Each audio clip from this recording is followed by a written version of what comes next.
Semangat pagi, semuanya semangat pagi. Ya. Shalom Bapak Ibu semuanya, anak-anak Tuhan yang hebat, yang luar biasa ya, yang ada di ruangan Zoom ini maupun yang ada di YouTube channel dari Gereja BMC New York. Senang sekali hari ini hari Minggu 11 Desember 2022 kita bersama-sama merayakan Natal bagian yang kedua ya. Baik Bapak Ibu sekalian, saya beri judul renungan pada hari ini yaitu mengapa Yesus datang ke dunia ya. Ini pertanyaan begitu sederhana, mungkin beberapa sudah mengerti, tapi mungkin beberapa tidak mengerti dan mungkin beberapa bingung ya. Mengapa Yesus datang ke dunia ini? Mari kita baca Alkitab kita dari kitab Matius pasal yang pertama, ayat 21 sampai dengan ayat 23 dengan suara yang keras dari tempat kita masing-masing. 2, 3. Ia akan melahirkan anak laki-laki dan engkau akan menamakan dia Yesus. Karena dialah yang akan menyelamatkan umatnya dari dosa mereka. 22. Hal itu terjadi supaya genaplah yang difirmankan Tuhan oleh Nabi. Ayat 23. Sesungguhnya anak darah itu akan mengandung dan melahirkan seorang anak laki-laki dan mereka akan menamakan dia Immanuel yang berarti Allah menyertai kita. Nah, Bapak Ibu sekalian, untuk apa Yesus datang ke dunia ini? Ya, mengapa kok 2000 tahun yang lalu Yesus datang ke dunia ini? Dari dua ayat yang kita baca, Bapak Ibu, dengan jelas sekali berkata bahwa yang pertama, Yesus itu datang ke dunia untuk menyelamatkan umatnya. Ya, ini tujuan yang pertama, kedatangan Tuhan Yesus ke dunia ini. Dia datang untuk menyelamatkan umatnya. Nah, mari kita mulai perlahan-lahan. Siapa yang disebut sebagai umatnya? Matius 28 ayat 19 berkata, karena itu pergilah, jadikanlah semua bangsa muridku dan baptislah mereka dalam nama Bapa dan Anak dan Roh Kudus. Roma pasal 3 ayat 23 berkata, karena semua orang telah berbuat dosa dan telah kehilangan kemuliaan Allah. Jadi yang pertama, Bapak Ibu sekalian, siapa yang disebut sebagai umatnya? Dari dua ayat ini dengan jelas bahwa yang disebut sebagai umatnya atau umat Tuhan adalah semua orang. Bersama saya ucapkan semua orang. 2, 3, semua orang. Ya, Matius berkata semua bangsa. Bersama saya ucapkan semua bangsa. 2, 3, semua bangsa. Di PBB dicatat ada kurang lebih 200 bangsa ya yang terdaftar di PBB. Padahal katanya ada 200 negara lebih ya, tapi yang tercatat yang mendaftar di BB ada 200-an ya. Jadi yang tidak tercatat itu juga termasuk bangsa. Yang tidak tercatat itu juga termasuk orang. Kalau misalnya hari ini penduduk seluruh dunia itu ada 8 miliar orang, maka 8 miliar orang itu itulah yang menjadi sasaran daripada Tuhan untuk diselamatkan. Jadi yang pertama, Yesus datang ke dunia untuk menyelamatkan umatnya. Jadi yang disebut umat Tuhan bukan kita yang kulitnya sawo matang saja ya. Yang disebut umat Tuhan bukan yang gundul-gundul saja, ya kan? Yang disebut umat Tuhan bukan yang rambutnya panjang, sedangkan yang gundul tidak disebut umat Tuhan. Enggak begitu, Bapak Ibu sekalian. Yang disebut umat Tuhan, baik itu ada rambut, nggak ada rambut. Baik kulitnya merah, kuning, hijau. Ada nggak kulit hijau ya kan? Coklat, hitam, sawo matang. Itu juga disebut orang, ya kan? Tuhan mau menyelamatkan mereka. Baik mereka kaya, miskin. Orang yang sekolah maupun tidak sekolah. Yang berpendidikan tinggi atau bahkan tidak pernah pergi ke sekolah. Orang yang sehat tubuh jasmaninya, atau mungkin yang tidak sehat tubuh jasmaninya, maaf, juga ada orang-orang yang gila. Itu termasuk orang yang disebut sebagai umat Tuhan. Ya, jadi semua yang bernafas, yang disebut orang, yang disebut bangsa, itulah yang disebut umat Tuhan, dan itulah sasaran daripada Tuhan untuk menyelamatkan mereka semua. Pertanyaannya, diselamatkan dari apa? Kita sudah pernah mendengar di Indonesia, itu masih lekat di ingatan saya, ada 2 pesawat terbang di Indonesia. Pesawat terbang yang pertama itu mengangkut isinya hampir semuanya itu orang-orang Kristen.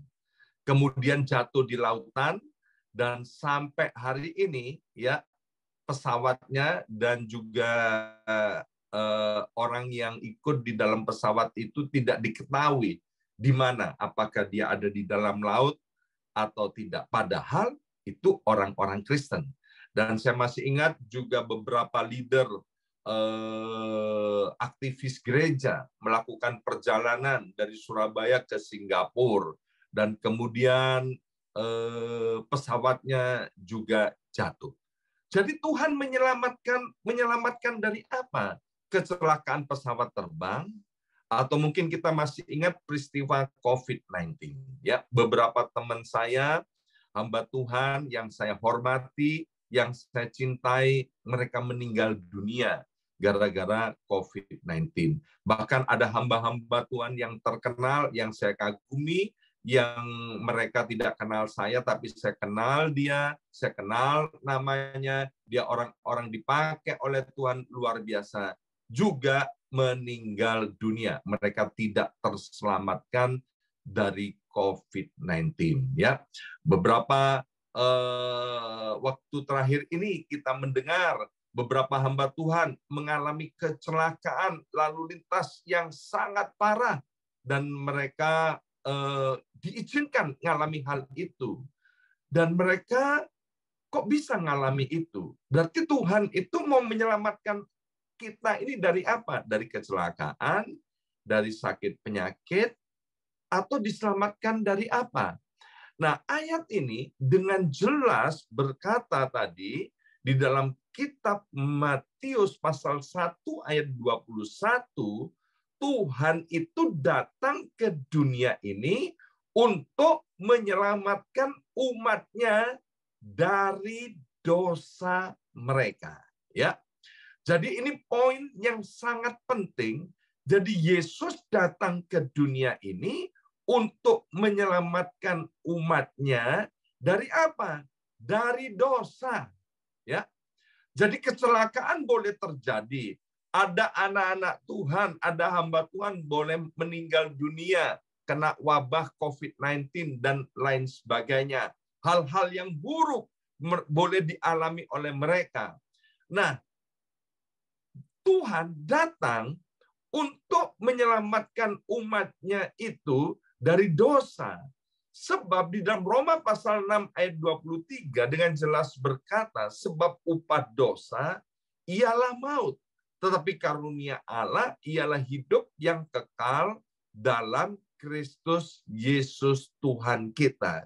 Jadi Bapak Ibu sekalian, mengapa Tuhan itu datang ke dunia untuk menyelamatkan umatnya dari dosa-dosa yang mereka alami, yang mereka kerjakan, yang mereka hidupi.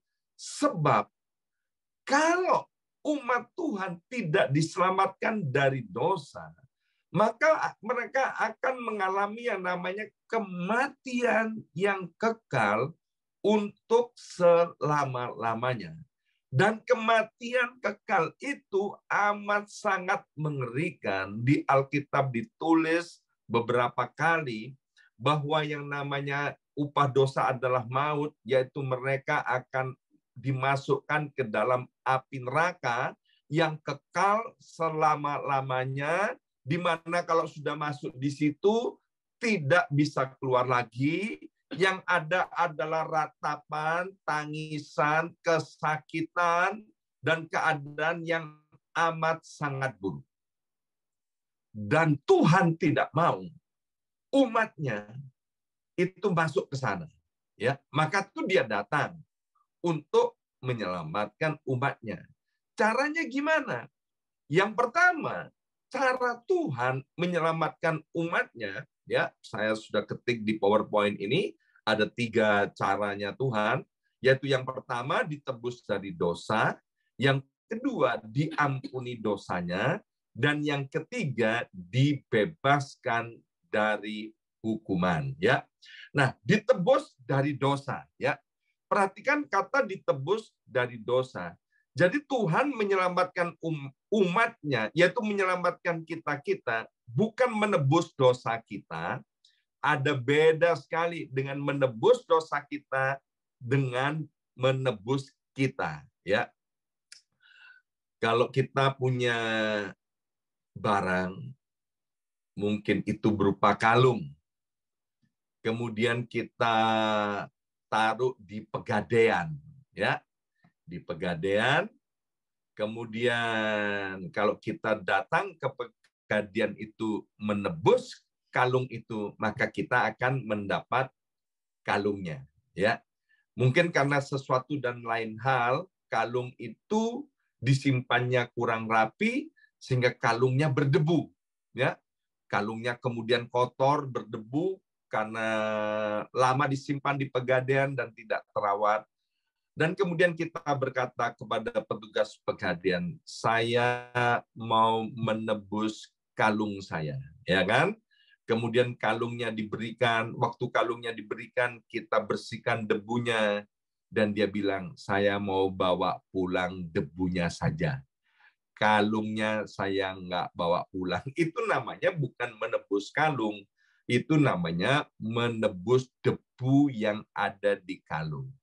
Tuhan datang ke dunia bukan menebus dosa, tapi menebus kita-kita ini, menebus manusianya. Karena menebus kalung, maka mendapat kalung. Kalau menebus debu akan mendapat debu, kalau menebus manusia, maka Tuhan akan mendapatkan manusia. Kalau Tuhan menebus dosa, maka yang ada pada Tuhan adalah dosa. No, Tuhan mati di atas kayu salib menanggung dosa-dosa kita. Ya. Jadi yang ditebus oleh Tuhan bukanlah dosa, tapi yang ditebus oleh Tuhan kita-kita ini manusianya, ya.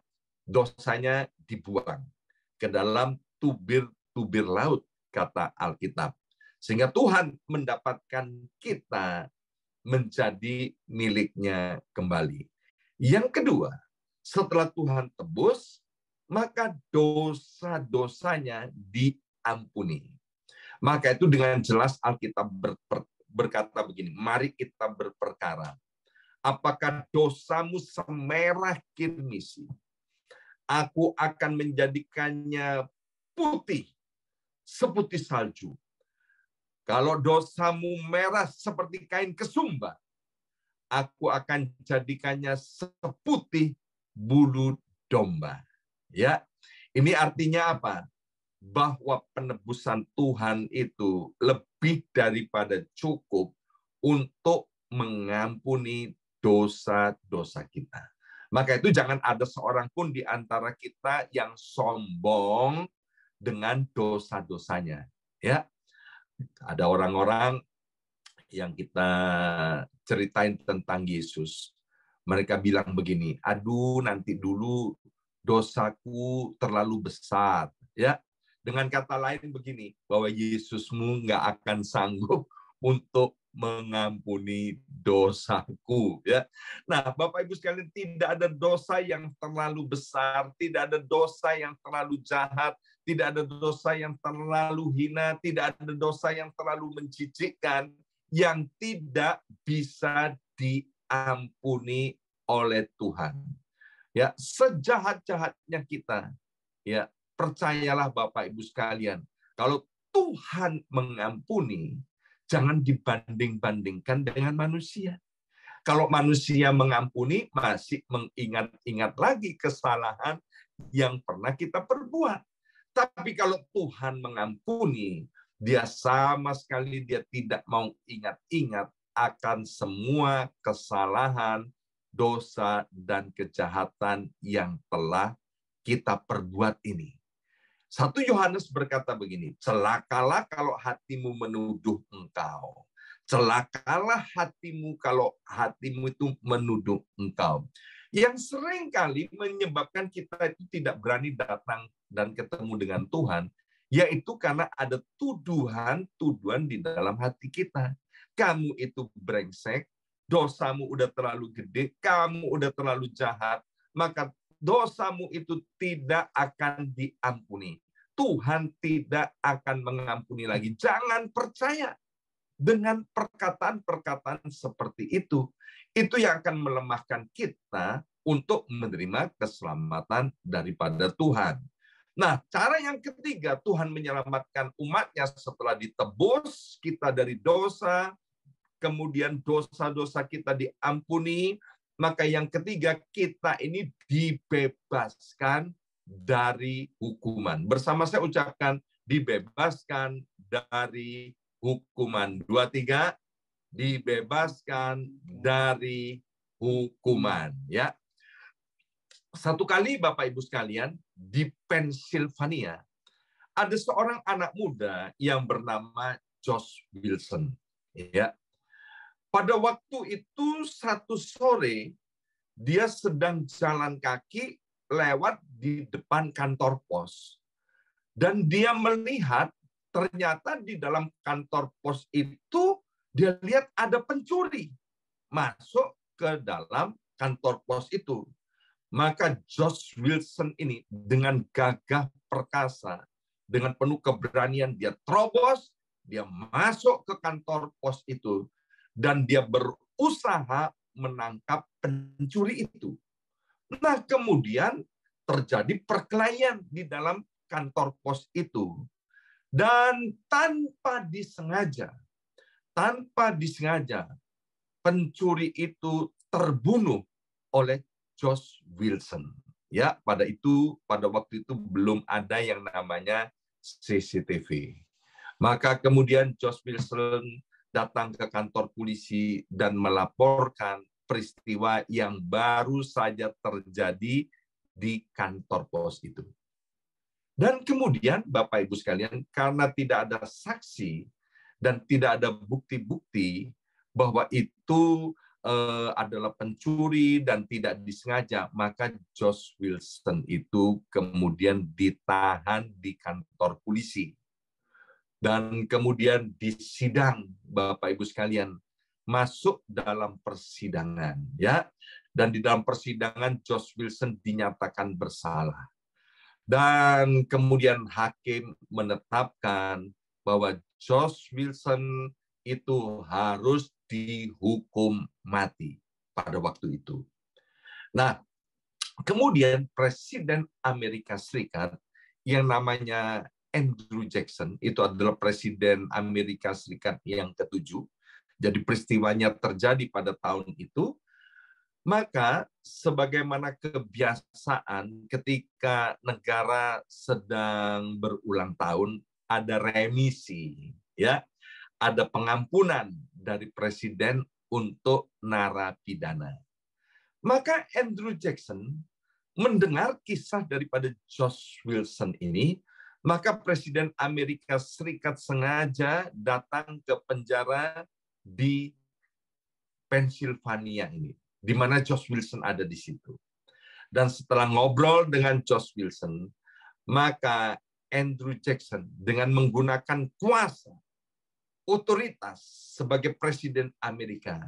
Dia bilang begini, oke, George Wilson, kamu aku ampuni, dan kamu dibebaskan dari hukuman mati, dan kamu boleh keluar dari penjara. Ya, George Wilson mengetahui itu karena dia menerima surat pengampunan dari Andrew Jackson itu. Bukan hanya secara lisan, tapi ada hitam di atas putih.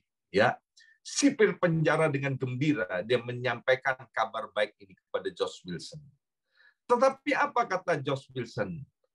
Oh, Pak sipir, terima kasih kalau aku diampuni. Ya, aku tidak jadi menjalani hukuman mati.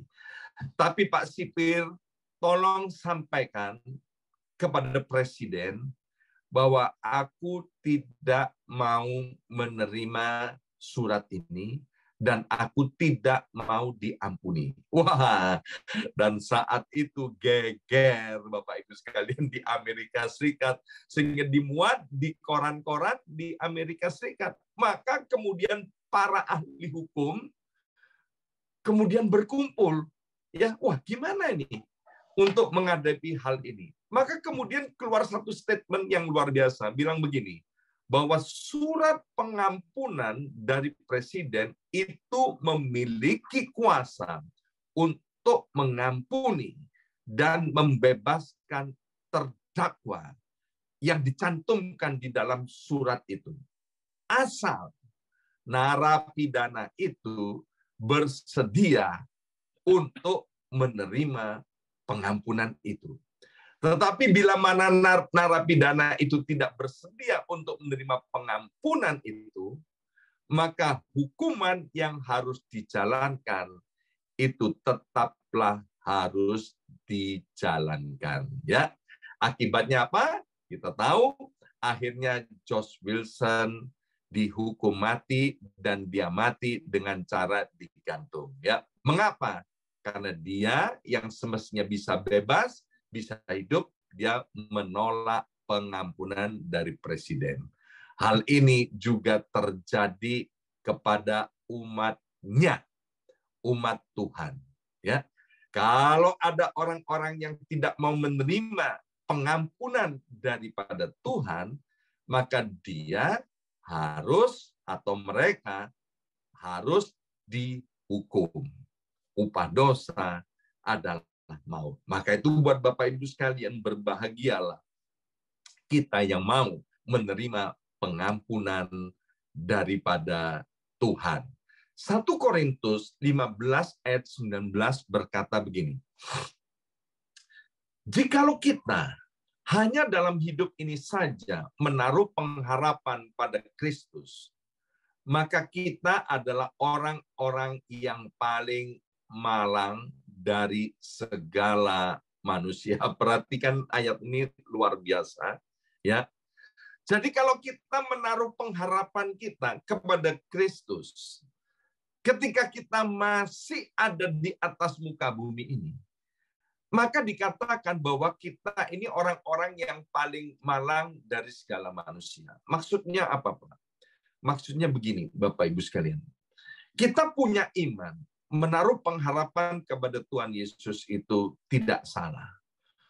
Tapi kalau kita cuma beriman begini bahwa sakit kita jadi sembuh, ya, memang puji Tuhan. Ya, tadi kita sudah diajak untuk berdeklarasi, aku diberkati, ya.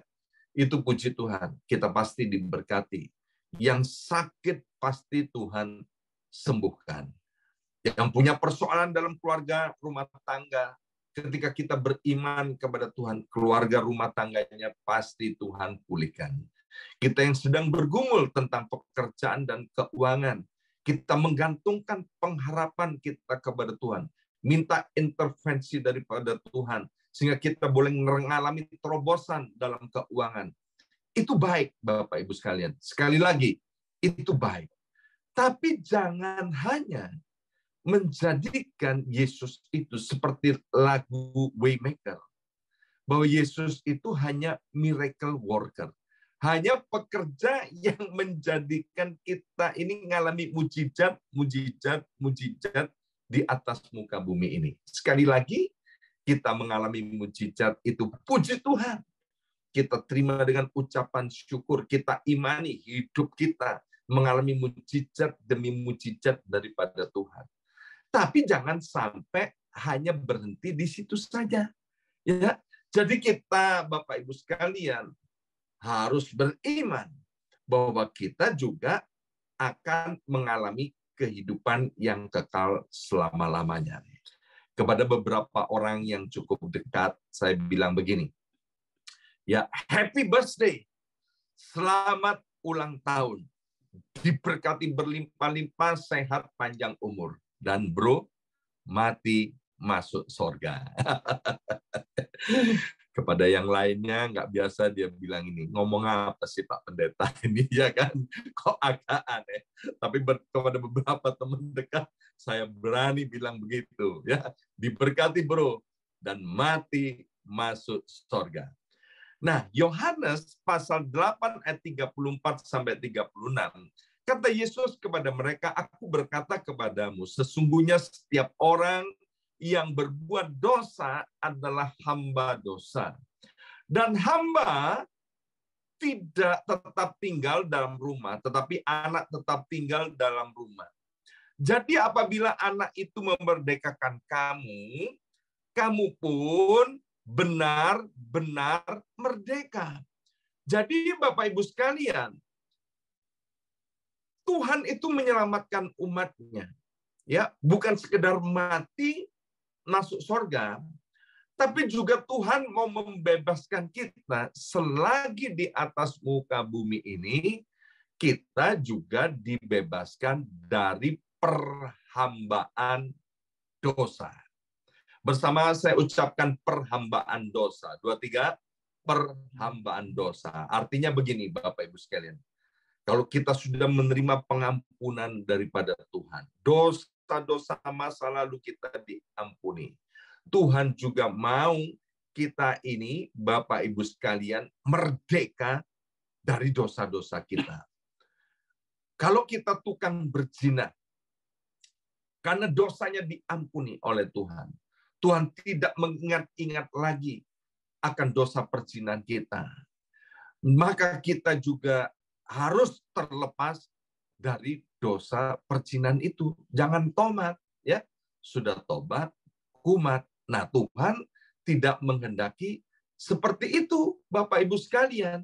Jadi, pengampunan dosa daripada Tuhan itu meliputi bahwa dosanya diampuni dan kita tidak kumat-kumat lagi melakukan dosa yang pernah kita lakukan. Ya, kalau dulu pemarah, setelah diampuni dosanya masih marah-marah. Kalau dulu gampang tersinggung, sudah percaya Yesus masih gampang tersinggung. Kalau dulu tukang bohong, setelah percaya Yesus, dosa-dosanya diampuni, kita diselamatkan, kemudian masih bohong. Itu namanya kita belum diselamatkan. Tuhan mau menyelamatkan kita itu sampai tuntas, ya. Maka itu yang kedua dikatakan dalam Matius pertama tadi ayat yang ke-23, sesungguhnya anak darah itu akan mengandung dan melahirkan seorang anak laki-laki dan mereka akan menamakan dia Immanuel, yang berarti Allah menyertai kita. Ya, pertanyaannya, Yesus datang ke dunia ini untuk menyertai kita sebagai umatnya, itu untuk apa? Yang pertama, Tuhan itu menyertai kita, ya, agar hati kita pulih. Bersama saya ucapkan, agar hati kita pulih. 2, 3, agar hati kita pulih. Jadi Yesus datang ke dunia untuk menyertai umatnya. Buat apa? Yaitu untuk memulihkan hati kita. Orang yang jatuh di dalam dosa, orang yang hidup di dalam dosa, itu rusak, Bapak Ibu sekalian, ya. Hatinya benar-benar rusak. Waktu saya jatuh di dalam dosa, kemudian saya diselamatkan oleh Tuhan, dipulihkan kehidupan rumah tangga dan pernikahan saya. Itu saya merasakan seperti orang yang sedang sakit parah, kemudian sembuh, ya, masih dalam keadaan lemah, butuh pertolongan, butuh kekuatan. Maka itu orang-orang yang sudah diselamatkan oleh Tuhan, Tuhan itu mau menyertai, pertama-tama Tuhan mau menyertai agar hati ini pulih. Ya, nanti Bapak Ibu sekalian bisa baca Matius pasal 1 dibuka dengan Allah menyertai kita. Matius pasal 28 juga dikatakan bahwa Allah menyertai kita sampai kepada kesudahan zaman. Artinya, Tuhan itu mau menyertai kita dulu, sekarang, bahkan sampai selama-lamanya. Yang pertama, Tuhan itu mau menyertai kita agar hati kita itu bisa pulih. Ayat favorit daripada Pak Denny Quick itu Amsal 4 ayat 23. Jagalah hatimu dengan segala kewaspadaan, karena daripadanya lah terpancar kehidupan.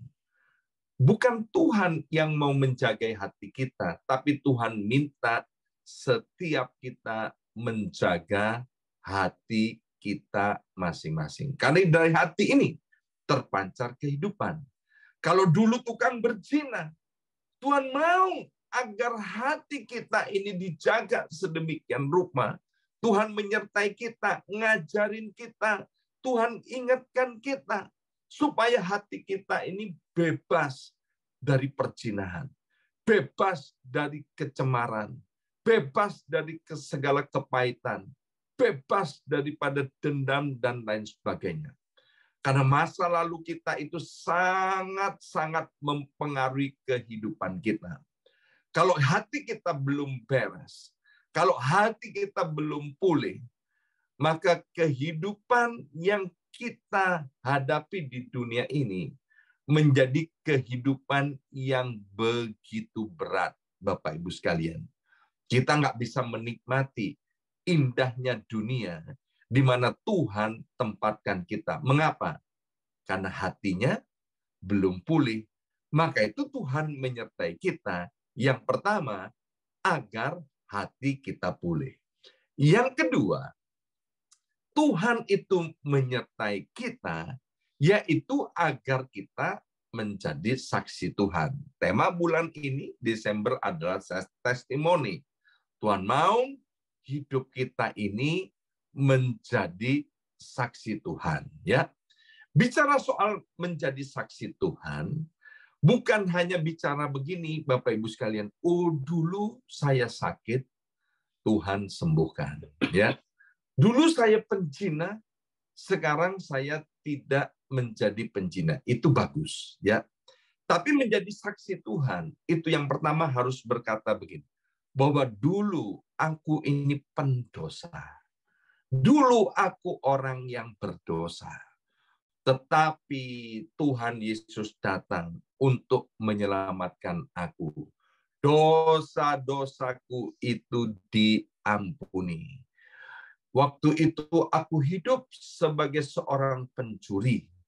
Aku hidup sebagai seorang pemabuk. Aku hidup sebagai seorang penzina. Aku hidup sebagai orang yang tidak layak, begitu menjijikkan hidupku. Tetapi Tuhan sudah mengampuni dosa-dosaku. Dan aku tinggalkan semua dosa-dosaku itu. Sehingga aku tidak berzina lagi, aku tidak berdusta lagi, aku tidak mencuri lagi, aku tidak lagi melakukan hal-hal yang jijik. Baru kemudian, dan Tuhan kasih bonus, aku ini sakit kanker. Begitu Tuhan sudah ampuni dosaku, Tuhan bebaskan aku, maka ada bonus, yaitu sakit kankerku disembuhkan. Nah itu Bapak Ibu sekalian, kesaksian harus seperti itu. Setelah Tuhan ampuni dosaku, waktu itu aku kerja apa saja, gagal, ya bahkan utangku di mana-mana. Tetapi begitu aku sudah diampuni dosanya, aku tidak melakukan perbuatan jahat itu, Tuhan kasih bonus. Pekerjaanku selangkah demi selangkah, keuanganku selangkah demi selangkah, Tuhan buat mujizat. Itu yang disebut menjadi saksi Tuhan. Maka itu Tuhan menyertai kita yang pertama untuk memulihkan hati kita.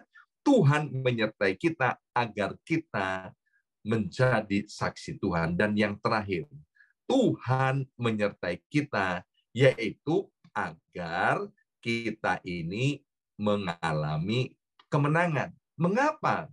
Agar kita mengalami kemenangan. Lukas pasal 10 ayat yang ketiga berkata, pergilah, sesungguhnya aku mengutus kamu seperti anak domba ke tengah-tengah serigala. Perhatikan kata anak domba ke tengah-tengah serigala. Wow, Bapak Ibu sekalian. Kita bisa tahu bagaimana nasib anak domba di tengah-tengah serigala. Nah, kita-kita diibaratkan seperti itu. Artinya, Bapak Ibu sekalian, dunia ini bukan tempat yang aman. Ya, dunia ini bukan Disneyland. Dunia ini bukan tempat bermain, Bapak Ibu sekalian. Ternyata dunia ini keadaannya seperti itu. Keadaan kita itu seperti itu. Maka itu Yesus Allah Immanuel itu mau menyertai kita. Agar supaya kita, ketika kita menghadapi serigala-serigala itu, kita bisa menghadapi dengan hikmat daripada Tuhan. Sehingga kita mengalami yang namanya kemenangan. Ya, kita berkata bahwa peperangan kita ini bukan melawan darah dan daging, tapi melawan roh-roh jahat, penghulu-penghulu yang ada di udara. Setan bisa dengan berbagai cara, Bapak Ibu sekalian. Dia mau menghancurkan hidup kita. Dia mau menghancurkan keluarga kita.